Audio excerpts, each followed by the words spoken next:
Olá pessoal, no vídeo de hoje eu vou falar um pouquinho sobre história, mais especificamente sobre Atenas.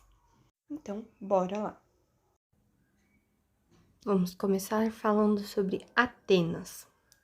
Bom, durante o período arcaico, Atenas sofreu importantes transformações econômicas.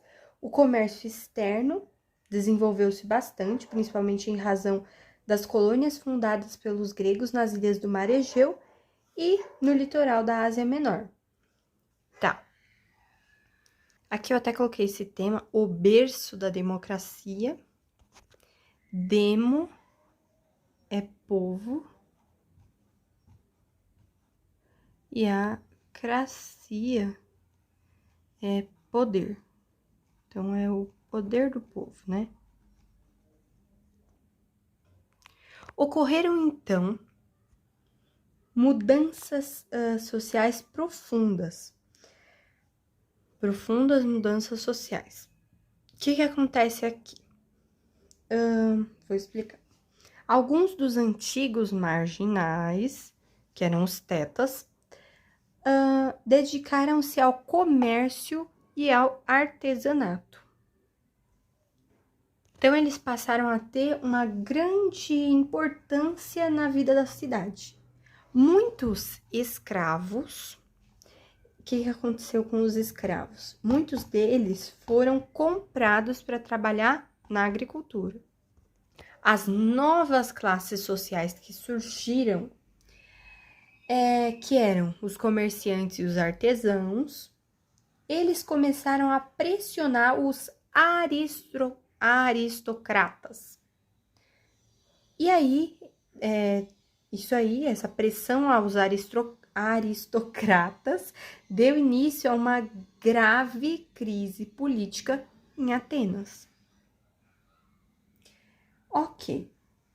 Mas o que tem a ver isso que eu sublinhei? Crise política com aristocrático e popular. Bom, então eu falei que as novas classes sociais, que eram os comerciantes e os artesãos, começaram a pressionar os aristocratas, dando início à crise política em Atenas. Até aí, tudo bem. Dois partidos antagônicos formaram-se a partir daí, por causa dessa crise política. Então, o aristocrático e o popular. Os legisladores.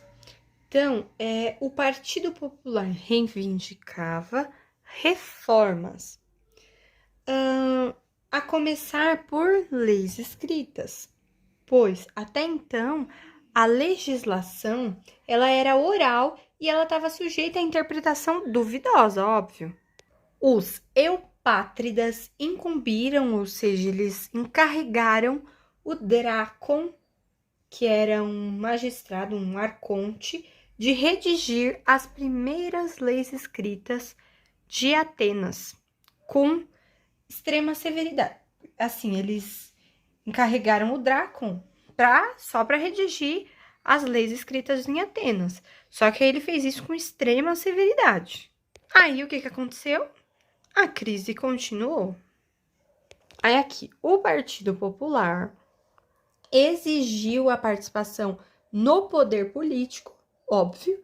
Os aristocratas acabaram cedendo e encarregaram o Solon. Para quê? Para realizar uma reforma.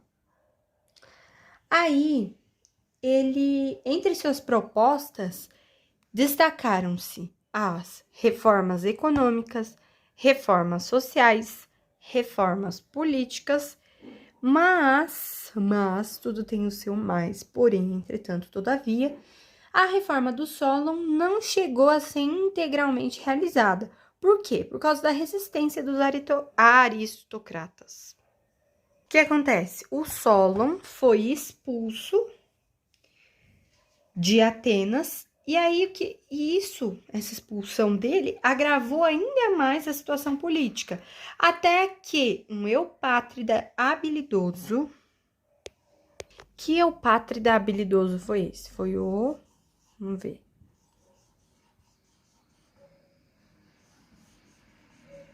Essa caneta tá meio ruim. Tá péssima. Acho que agora com essa caneta vai. Agora sim. Foi o Pisístrato. Gente, o que acontece? O Pisístrato, ele tomou o poder ilegalmente, dando início à fase da tirania. Então, ele era um tirano. Mas, vamos falar, né, coisas relevantes aí. Claro que o fato dele ser um tirano é muito relevante, mas dá uma ideia pra gente que ele era ruim. Então, vamos ver o que ele fez. O Pisístrato, ele era um governante legal, porém ele adotou política de equilíbrio entre as camadas sociais. Ele confiscou as terras dos aristocratas e distribuiu, aliás, ele confiscou as terras dos aristocratas que não eram cultivadas e distribuiu aos camponeses. É uma coisa correta, né? Os caras não estavam usando, os aristocratas não estavam usando as terras, tava dando sopa lá, ele distribuiu para os camponeses. Além disso daqui, ele estimulou o comércio marítimo, construiu importantes obras públicas como fontes, aquedutos e templos e incentivou as artes. O que aconteceu? Houve uma grande coisa. Por quê? Uma grande transformação, mudança, não sei dizer. Por quê? Com a morte do Pisístrato, em 527 a.C., o poder foi exercido por seus filhos, que transformaram a tirania em um governo cruel e marcado por violentas perseguições.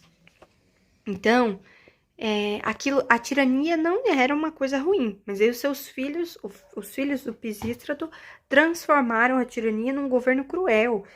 Era marcado por violência, perseguição. Aí o que acontece? O Hiparco foi assassinado e o Hípias foi deposto e foi exilado de Atenas. Os aristocratas colocaram Iságoras no poder. Aí o Iságoras solicitou auxílio aos espartanos. Para quê? Para manter seus privilégios políticos.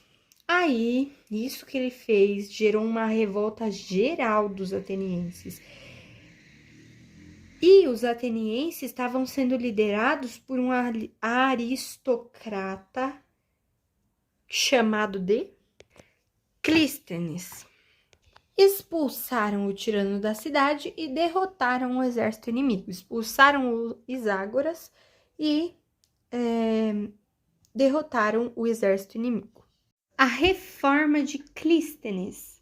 Aproveitando-se dessa coesão temporária entre aristocratas e populares, o Clístenes foi lá e fez uma reforma que implantou em Atenas a democracia. Democracia, demo é povo, cracia é poder.